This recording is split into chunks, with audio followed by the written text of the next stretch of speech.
ሰላም ጤና ይስጥልን የጣና ቲቪ ተከታታይ ቤተሰቦቻችን እነሆ የሰዓቱን የጣቢያችን ዜና መረጃና ዜና ትንታኔዎችን ይዘንላችሁ ቀርበናል። አክብሮታዊ ግብዣችንን እያስቀደምን በቅድሚያ ማቢቶቹን እናቀርብላችኋለን። የፋኖ ኃይሎች ከደብረ ማርቆስ ከተማ በቅርብ ርቀት በሰነዘሩት ማጥቃት የሻለቃ አዛዡን ጨምሮ 2 ጋንታ ጦር ሙሉ ማለቁ ተሰምቷል። አዛዡን ጨምሮ 23 የአድማ ብተና አባላት ሞትና ቁስለኛ የሆኑበት የአውደ ውጊያ ውሎ ቀዳሚው መረጃችን ነው። የብልጽግናው አገዛዝ የአማራ ተወላጅ የሆኑ በ10 ሺዎች የሚቆጠሩ ተፈናቃዮችን በጊዜያዊ መጠለያ ድንኳን ውስጥ ሆናችሁ ምርጫ ምረጡ ብሎም ማስገደዱ ከፍተኛ ቁጣን እንደቀሰቀሰበት ተሰምቷል። ተፈናቃዮቹ ወደ ቀያቸው ሳይመለሱ ምርጫ እንዲመርጡ ከመገደዳቸውም በላይ ከመጣንበት አካባቢ ያለውን እጩ እንድንመርጥ መገደዳችን የምንመርጠው ሰው የገደለን አካል ሊሆን ይችላል ሲሉ የምርጫ ቦርድን ውሳኔ አውግዘዋል። ሆኖም በነገው ዕለት በግዳጅ እንዲመርጡ መርሃ ግብር መያዙ ተሰምቷል። ይህ ሌላኛው መረጃችን ነው። የብልጽግና አየር ኃይል በህወሓት ታጣቂዎች ላይ ተጨማሪ የድሮን ድብደባ ፈጸመ። የህወሓት ወታደራዊ አዛዦች በበኩላቸው በአንዳንድ የትግራይ አካባቢዎች የስልክ ኔትወርክ እንዲቋረጥ ማድረጋቸው ተሰምቷል። ስምረት ፓርቲ ደግሞ አዲስ ህዝባዊ የፖለቲካ ትግል እንዲጀመር ጥሪ አቅርቧል። ይደመጣል። የብልጽግናው አገዛዝ ከቤላሩስ በግዢ ያስመጣቸውን ድሮኖች ለውጊያ ማስገባቱን የጣና ወታደራዊ ምንጮች ያደረሱን መረጃ ያመላክታል። ድሮኖቹን ለውጊያ ለማዋል የወታደራዊ ቴክኖሎጂዎች ፍተሻ መጠናቀቁን ተከትሎም ወደ ውጊያ ድጋፍ አገልግሎት መግባታቸውን የጠቆሙት ምንጮች በጉዳዩ ላይ ጠቅላይ ሚኒስትር አብይ አህመድና የጦር ኃይሎች ጠቅላይ ኤታማዦር ሹም ብርሃኑ ጁላ በተገኙበት ውሳኔ መተላለፉን ነው ያረጋገጡትም። ሌላኛው ወታደራዊ መረጃችን ነው። በመካከለኛው ምስራቅ በኢራንና እስራኤል መካከል አዲስ ጦርነት ዳግም አገርሽቷል። የየመን ሁቲ አማጽያን በበኩላቸው በእስራኤል ላይ ጥቃት መፈጸማቸውን በይፋ ሲያስታውቁ ቡድኑ ከእስራኤል ጋር ግንኙነት ያላቸው መርከቦች በቀይ ባህር ላይ እንዳይጓዙ ሙሉ በሙሉ ማገዱን አሳውቋል። የዓለም 12 ከመቶ የንግድ መስመር የሚተላለፍበት ቀይ ባህር ዳግም ሊታወቅ ነው የሚሉ ስጋቶች አይለዋል። ለሰዓቱ የመረጥንላችሁ ዜና ትንታኔያችን ነው። እነዚህና ሌሎችንም ይዘናል። አሁን ወደ ዝርዝር መረጃዎቹ እናመራለን። የፋኖ ኃይሎች በፈጸሙት ድንገተኛ ጥቃት የአድማ ብተና አዛዡን ጨምሮ 2 ጋንታ ሙሉ ጦር ሞትና ቁስለኛ ማድረጋቸውን አሳወቁ። የፋኖ ኃይሎች በጎጃም ቀጠና በወሰዱት የተጠና ጥቃት ከፍተኛ ድል እንደቀናቸው ገልጸዋል።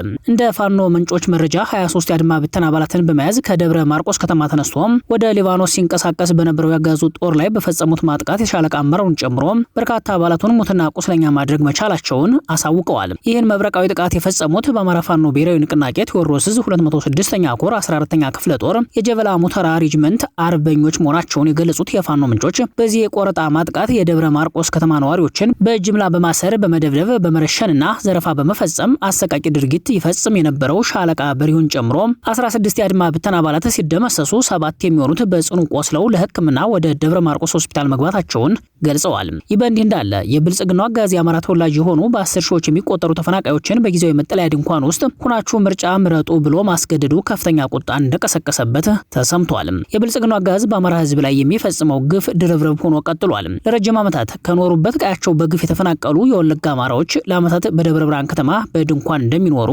ይታወቃል። እነዚህ ንጹሃን አማራዎች በግፍ ተፈናቅለው በሚገኙበት ድንኳን ውስጥ የብልጽግናውን አገዛዝ ምርጫ እንዲመርጡ መገደዳቸውን ሰምተናል። የብልጽግና ምርጫ ድግስ አስፈጻሚ የሆነው የብሔራዊ ምርጫ ቦርድ በተፈናቃዮች መጠለያዎች ውስጥ ነገ ማክሰኞ ሰኔ 2 ቀን ልዩ ምርጫ እንደሚያካሂድ ታውቋል። ከወለጋ ተፈናቅለው በደብረ ብርሃን የሚኖሩ በሺዎች የሚቆጠሩ ተፈናቃዮች በሂደቱ ላይ ያላቸውን ከፍተኛ ቁጣና ምሬት በመግለጽ ላይ ቢሆኑም ሰሚ ሊያገኙ አልቻሉም። እነዚህ ንጹሃን ተፈናቃዮች ለዓመታት ልጅ ወልደው ከሳሙበት ሀብት ንብረት ካፈሩበት ሀገራቸው በጅምላና በግፍ ተፈናቅለው በድንኳን በሚገኙበት ጊዜያዊ መጠለያ ምርጫ ምረጡ መባላቸው ከሞራልና ከህግ አኳያ የሚጋጭ እንደሆነ የህግ ባለሙያዎች ያስረዳሉ። እንደ ህግ ባለሙያዎች ማብራሪያ የምርጫ ህጉ 1162 ዝባር 2011 በአንቀጽ 17 በልዩ ሁናቴ ስለሚቋቋሙ የምርጫ ጣቢያዎች ሲደነግግ ድምጽ የሚሰጥበትን ቦታ ድምጻቸው የሚቆጠርበትን የምርጫ ክልል እንዲሁም ተያያዥነት ያላቸውን ጉዳዮች ቦርዱ በሚያወጣው መመሪያ ይወስናል ይላል። በዚሁ መሰረት የወጣው በልዩ ሁናቴ የሚቋቋመው የምርጫ ጣቢያዎች መመሪያ ቁጥር 13 ዝባር 2013 በአንቀጽ 13 ዝባር ሰ ልዩ የምርጫ ጣቢያው የተቋቋመለት ተቋም ወይም ካምፕ በሚገኝበት የምርጫ ክልል መደበኛ ነዋሪ የሆነ መራጭ በመደበኛ የምርጫ ጣቢያ መመዝገብ ስለሚችል በልዩ ምርጫ ጣቢያ መመዝገብ የለበትም ይላል። መመሪያው መደበኛ መኖሪያ ማለት ተፈናቃዮች ከመፈናቀላቸው በፊት በቋሚነት ይኖሩበት የነበረበት የሚገኝበት ቦታ ነው ይላል። በዚህ ህግ መሰረት ተፈናቃዮች ወደ ቀያቸው ከተመለሱ በኋላ መምረጥ የሚኖርባቸው ቢሆንም አጋዙ ግን ውጤቱ ቀድሞ የታወቀውን የጨረባ ምርጫ በድንኳን ውስጥ ሆነው እንዲመርጡት በምርጫ ቦርድ በኩል በማስገደድ ላይ ይገኛል። ተፈናቃዮቹ ከመጣንበት አካባቢ ያለውን እጩ እንድንመርጥ መገደዳችን ፍጹም አሳዝኖናል ያሉ ሲሆን እዚያው ያለው የምርጫ ውጤት ቀድሞውኑ ተቆጥሮ ይፋ ከተደረገ በኋላ አሁን የኛ መምረጥ ትርጉሙ ምንድነው? የምንመርጠው ሰው ማን እንደሆነ ሳይታወቅ ያፈናቀለን ወይም የገደለን አካል ሊሆን ይችላል ሲሉ ውሳኔውን አውግዘዋል። ሆኖም በነገው ዕለት ማክሰኞ ሰኔ 2 ቀን 2018 ዓ.ም እነዚህ ንጹሃን ተፈናቃዮች በደብረ ብርሃን ጊዜያዊ መጠለያ ድንኳን ውስጥ ሆነው ገዳያቸውን እንዲመርጡ እንደሚደረግ ለጣና በደረሳት መረጃ ላይ ተመላክቷል። የብልጽግና አየር ኃይል በህወሓት ታጣቂዎች ላይ ተጨማሪ የድሮን ድብደባ ፈጸመ። የህወሓት ወታደራዊ አዛዦች በበኩላቸው በአንዳንድ የትግራይ አካባቢዎች የስልክ ኔትወርክ እንዲቋረጥ ማድረጋቸው ተሰምቷል። ስምረት ፓርቲ ደግሞ አዲስ ህዝባዊ የፖለቲካ ትግል እንዲጀመር ጥሪ አቅርቧል። በሰሜን ኢትዮጵያ ቀጠናዎች ሁኔታዎች በፍጥነት በመቃየር ላይ ናቸው። የብልጽግና አየር ኃይል በ3 ቀናት ልዩነት በህወሓት ታጣቂዎች ላይ ተጨማሪ የድሮን ጥቃት መፈጸሙ ተሰምቷል። ዛሬ ሰኔ 1 ቀን ከኢትዮጵያ ትግራይ በኤርትራ በኩል ተሻግረው ወደ ሱዳን በገቡ የህወሓት ታጣቂዎች ላይ ሸረሪና የተሰኘ የኢትዮጵያና ሱዳን ድንበር ላይ የድሮን ጥቃት መፈጸሙን ያረጋገጡት የመረጃ ምንጮች በአሁኑ ጥቃት የተጎዱት ባለፈው ግንቦት 29 ቀን በሽራሮ ቀጠና ከተፈጸመው ጥቃት የተረፉ መሆናቸውን ገልጸዋል። እንደ ምንጮቹ መረጃ ከሽራሮ ጥቃት የተረፉ የአርሚ 13 ታጣቂዎች እንደገና በመደራጀት ሌሊቱን በእግር ወደ ኤርትራ ከገቡ በኋላ ሱዳን ሸረሪና መድረስ ችለው የነበረ ቢሆንም በዛሬው የድሮን ጥቃት ክፉኛ ተመተዋል። ይህ ዜና እስከተጠናቀረበት ሰዓት ድረስ በጉዳዩ ላይ ህወሓትም ሆነ የብልጽግና አየር ኃይል የሰጡት ማብራሪያ የለም። ሆኖም ሁመራ የሚገኙ የጣና የዘወትር ምንጮች የድሮን ጥቃቱ ከሁመራ ከተማ በቅርብ ርቀት በሚገኘው የኢትዮጵያና ሱዳን አዋሳኝ ቀጠና ሸረሪና ላይ ተፈጽሟል። ዝርዝር የጉዳት መጠኑ ምን ያህል እንደሆነ ከመግለጽ የተቆጠቡት የመረጃ ምንጮች ጥቃቱ የተፈጸመበት ቦታ ቀይ መስመር መሆኑን በመግለጽ መረጃው በቀላሉ እንደማይገኝ ለጣቢያችን አስረድተዋል። ይህ በእንዲህ እንዳለ በትግራይ ክልል አስገዳጅ ህግ መውጣቱ ተሰምቷል። አስገዳጅ ህጉ ከወታደራዊ አፈሳ ጋር የተገናኘ ነው። በትግራይ ክልል ሰፊ ወታደራዊ አፈሳ ምልመላ እየተካሄደ መሆኑ ተከታታይ ዘገባዎች መውጣታቸው ይታወሳል። ሆኖም የግዳጅ አፈሳው በወጣቶችና በወላጆች ዘንድ ተቃውሞ የገጠመው መሆኑን ተከትሎ አስገዳጅ ህግ መውጣቱን የጠቆሙት ምንጮች እድሜና አካላዊ ብቃቱ እየፈቀደው ወደ ታጣቂ ቡድኑ ለመቀላቀል ወይንም ግንባር ለመሰለፍ እምቢተኛ ሆኖ የተገኘ ማንኛውም የትግራይ ተወላጅ ከ10 ሺህ ብር እስከ 50 ሺህ ብር የሚደርስ ከፍተኛ የገንዘብ መቀጮ እንደሚቀጣ ገልጸዋል። ይህን አዲስ ወጣ የተባለ ህግ በተመለከተ የትግራይ ተቃዋሚ ፓርቲዎችም ሆነ የሲቪክ ማህበራት በጉዳዩ ላይ ያሉት ነገር የለም። ይልቁንም ስምረት የተሰኘው የነጌታቸው ፓርቲ በትግራይ አዲስ ህዝባዊ የፖለቲካ ትግል እንዲጀመር ሲል ጥሪውን አቅርቧል። የጌታቸው ረዳ ፓርቲ ስምረት በትግራይ ክልል የጊዜያዊ መስተዳደሩን በጠመንጃ ፈሙዝ ተቆጣጥሮታል ያለው ኃይል ክልሉን ወደ ከፋ የጦርነት ድባብና ሰው አልባ መዋቅር እየመራው መሆኑን በመግለጽ ህዝቡና ወጣቶች ለአዲስ ህዝባዊ የፖለቲካ ትግል እንዲሰለፉ ጥሪውን አቅርቧል። የድርጅቱ ምክር ቤት ከግንቦት 29 እስከ 30 ቀን 2018 ዓ.ም ያካሄደውን ሁለተኛ መደበኛ ስብሰባ ማጠናቀቁን ተከትሎ በዛሬው ዕለት ሰኔ 1 ቀን ባወጣው መግለጫ በትግራይ ክልል እየተባባሰ መጥቷል ያለው የኋላ ቀሩ ቡድን ውሳኔ የህልውና አደጋ እየፈጠረ መሆኑን አስታውቋል። በአሁኑ ወቅት በክልሉ ውስጥ የወጣቶች አፈሳ፣ ከፍተኛ የስደት ፍሰት፣ የምሁራን መበተንና ከባድ የኑሮ ውድመት መንገሱን ድርጅቱ በዝርዝር አስረድቷል። ፓርቲው በመግለጫው ሰሞኑን የብልጽግናው አየር ኃይል በታህታይ አደያቡ አካባቢ ገሃምሎ በተባለ ስፍራ የፈጸመውን የድሮን ጥቃት ተከትሎ ለሞቱ ወጣቶች ሀዘኑን የገለጸ ቢሆንም በምን ምክንያት እንደተገደለ በዝርዝር ከመግለጽ ተቆጥቧል። በደፈናው በትግራይ ወጣቶች እልቂት የተሰማውን ጥልቅ ሀዘን ብቻ የገለጸው ድርጅቱ ለዚህ ጥፋት ተጠያቂው ገዢው ቡድን መሆኑን በይፋ ከሷል። ይህ ቡድን የትግራይ ወጣቶችን ወደ ሱዳን አሻግሮ በውክልና ጦርነት ውስጥ እንዲማገዱና በህይወታቸው ቁማር ለመጫወት ባስተላለፈው ጨካኝ ውሳኔ ምክንያት እልቂቱ ተነስቷል ሲል የሚቀጥለው የስምረት ፓርቲ መግለጫ የድሮን ጥቃቱን ቃል በቃል ከመግለጽ ተቆጥቦ እልቂት መከሰቱን አመላክቷል። መሪነት ላይ ያለው ኃይል አሁንም ለስልጣኑ ሲል ህዝብን በፕሮፓጋንዳ እያደናገረ ወደ ሞት እየነዳ ነው ያለው ስምረት የችግሮች ሁሉ ምንጭ አሁን ክልሉን በጠመንጃ ፈሙዝ ይዞ ያለው ኃይል መሆኑን ህዝቡ በአንድ ድምጽ ሊነግረው እንደሚገባ አሳስቧል። በመጨረሻም የትግራይ ወጣቶች ከዚህ የሞት ግብዣና ዓለም አቀፍ ወንጀለኛ ለመሆን ከሚንቀሳቀሰው ኃይል ጋር ያላቸውን ግንኙነት በማቋረጥ ህይወታቸውን እንዲታደጉ ድርጅቱ ጥሪ አቅርቧል። የህወሓት ወታደራዊ አዛዦች በበኩላቸው በአንዳንድ የትግራይ አካባቢዎች የስልክ ኔትወርክ እንዲቋረጥ ማድረጋቸው ተሰምቷል። ወታደራዊ መረጃዎችን አሳልፈው የሚሰጡ የውስጥ ባንዳዎች አሉብን በሚል ስጋት በአንዳንድ አካባቢዎች የስልክ ኔትወርክ እንደተቋረጠ የጠቆሙት ምንጮች እርምጃው ፖለቲካዊና ወታደራዊ ውሳኔ ሊሆን እንደሚችል ነው የገለጹትም። ሆኖም ይህ እርምጃ ምን ያህል መረጃዎችን አፍኖ ለማስቀረት ያስችለዋል የሚለው ጉዳይ ጥያቄ የሚነሳበት ሆኗል። ዛሬ የስልክ ግንኙነት የተቋረጠባቸው አካባቢዎች በአመዛኙ የሰሜን ምዕራብ ቀጠናዎች እንደሆኑም ተገልጿል።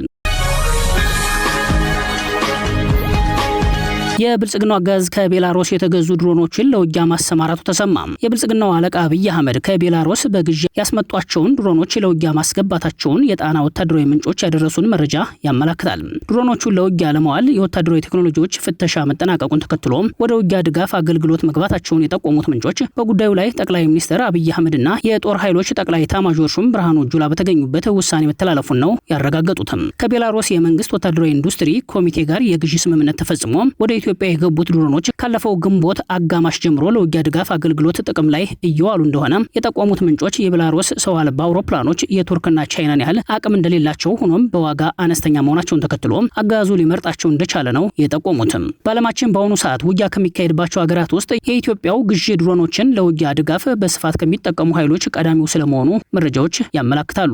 ከዩክሬን ራሽያ ጦርነትና ከሱዳን የውክልና ጦርነት ቀጥሎ የድሮን ጥቃት በስፋት ጥቅም ላይ የዋለው የብልጽግናው አገዛዝ በአማራ ህዝብ ላይ ላለፉት 3 ዓመታት በስፋት በቀጠለው ውጊያ ሲሆን እስካሁን ከ370 በላይ የድሮን ጥቃቶች መፈጸማቸውን የአማራ ማህበር በሰሜን አሜሪካ ይፋዊ መረጃዎች ያሳያሉ።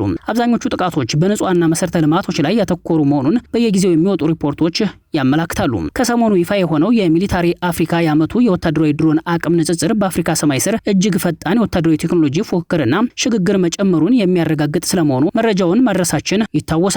በርካታ የአፍሪካ ሀገራት ገዢዎች ዋጋቸው የማይቀመሱ ጀቶችን ከመያዝ ወደ ድሮን ትጥቅ ፊታቸውን ስለማዞራቸው የሚያመላክተው ይህ ዘገባ በተለይም የምስራቅ አፍሪካ ሀገራት ገዢዎች በድሮን ትጥቅ ከሌላው የአፍሪካ ክፍል ቀዳሚ መሆናቸውን ይገልጻል። ሚሊታሪ አፍሪካ የዓመቱ የወታደራዊ ድሮን ቴክኖሎጂ አቅምን ንጽጽር ደረጃ ሰርቶ ባወጣው ሪፖርት ላይ የብልጽግናው አገዛዝ ኢትዮጵያን በአፍሪካ 5ኛ ደረጃ ላይ አስቀምጧታል። ይህ ደረጃ የምርት ማደግ፣ የኢኮኖሚ እድገት መጨመር ሳይሆን ለሀገር ውስጥ ጦርነት ጥቅም ላይ የሚውል የሰው አልባ አውሮፕላን ክምችትን የተመለከተ ነው። በአውሮፓውያኑ የዘመን ቀመር በ2026 ብቻ 34 የአፍሪካ ሀገራት 234 የሚሆኑ አዳዲስ ድሮኖችን ገዝተው በይፋዊ መንገድ ወደ አህጉሩ ሰማይ መቀላቀላቸውን ወታደራዊ ሪፖርቱ አመላክቷል። ለአፍሪካ ሀገራት የድሮን አቅራቢ በመሆን የ21 ሀገራት ስም ሲነሳ 34ቱ ሀገራት በድምሩ 1959 የጦር ድሮኖችን ገዝተዋል።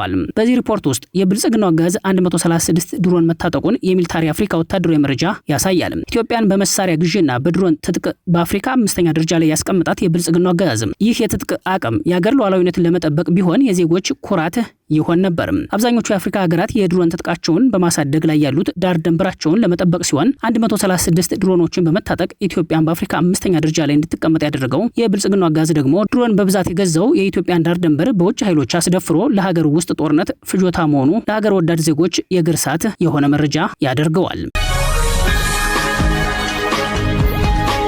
በመካከለኛው ምስራቅ በኢራንና እስራኤል መካከል አዲስ ጦርነት ተጀምሯል። የየመን ሁቲ አማጽያን በበኩላቸው በእስራኤል ላይ ጥቃት መፈጸማቸውን በይፋ ሲያሳውቁ ቡድኑ ከእስራኤል ጋር ግንኙነት ያላቸው መርከቦች በቀይ ባህር ላይ እንዳይጓዙ ሙሉ በሙሉ ማገዱን አሳውቋል። እስራኤልና ኢራን አዲስ የአየርና የሚሳኤል ጥቃት መለዋወጥ መጀመራቸው የዓለምን ትኩረት የሳበ ጉዳይ ሆኗል። ይህ አዲስ የመካከለኛው ምስራቅ ወታደራዊ ግጭትን ተከትሎ ቀጠናው ወደ ከፋ ጦርነት እያመራ ነው የሚሉ ስጋቶች ቢበረቱም የአሜሪካው ፕሬዝዳንት ዶናልድ ትራምፕ ይህ አዲስ ውጥረት ዋሽንግተንን ከቴህራን ጋር ልታደርገው ባሰበችው የሰላም ስምምነት ላይ ምንም አይነት ተጽዕኖ አይኖረውም ሲሉ ገልጸዋል። የፕሬዝዳንቱ ንግግር ከእስራኤሉ ጠቅላይ ሚኒስትር ጋር የገቡበት የሐሳብ ልዩነት በግልጽ ያሳየ ነውም ተብሏል። እስራኤል ከኢራን የተተኮሱባትን ሚሳኤሎች ማክሸፏ የተገለጸ ሲሆን በአጸፋ እርምጃው ደግሞ በቴህራን አየር ማረፊያ የአብዮታዊ ዘቡ አመራሮች ያሉበትን ቦታ እንዲሁም የባሊስቲክስ ሚሳኤል ጣቢያዎችን ኢላማ በማድረግ መምታቷ ተዘግቧል። በትናንትናው ዕለት እስራኤል የሊባኖስን የተኩስ አቁም ስምምነት በመጣስ በቤሩት ላይ ጥቃት መፈጸሟን ተከትሎ ኢራን በዕለቱ በርካታ የባሊስቲክስ ሚሳኤሎችን ወደ እስራኤል አስወንጭፋለች። ይህንን ተከትሎም እስራኤል በበኩሏ እሁድ ለሰኞ እኩለ ሌሊት ላይ በምዕራብና መካከለኛው ኢራን በሚገኙ ወታደራዊ ይዞታዎች ላይ የአየር ድብደባ በመሰንዘር የአጸፋ እርምጃ መውሰዷ ይፋ ተደርጓል። ፕሬዚዳንት ዶናልድ ትራምፕ ጥቃቶቹ ከመፈጸማቸው አስቀድሞ የእስራኤልን ጠቅላይ ሚኒስትር ቤንያሚን ኔታንያሁን በስልክ አነጋግረው ጥቃት ከመፈጸም እንዲቆጠቡ አሳስበው የነበረ ቢሆንም እስራኤል ግን ጥቃቱን በመሰንዘር የአጸፋ ምላሽ ሰጥታለች። ይሁን እንጂ ትራምፕ ለፋይናንሻል ታይምስ መረጃ የሰጡ ሲሆን ይህም አዲስ የተቀሰቀሰው ግጭት ከኢራን ጋር የሚደረገውን ዲፕሎማሲያዊ ጥረት እንደማያደናቅፈው በልበ ሙሉነት ተናግረዋል ሲል ፋይናንሻል ታይምስ ዘግቧል። ይሁናቴ በድርድሩ ላይ ምንም አይነት ተጽዕኖ አይኖረውም። ውሳኔ ሰጪው እኔ ነኝ።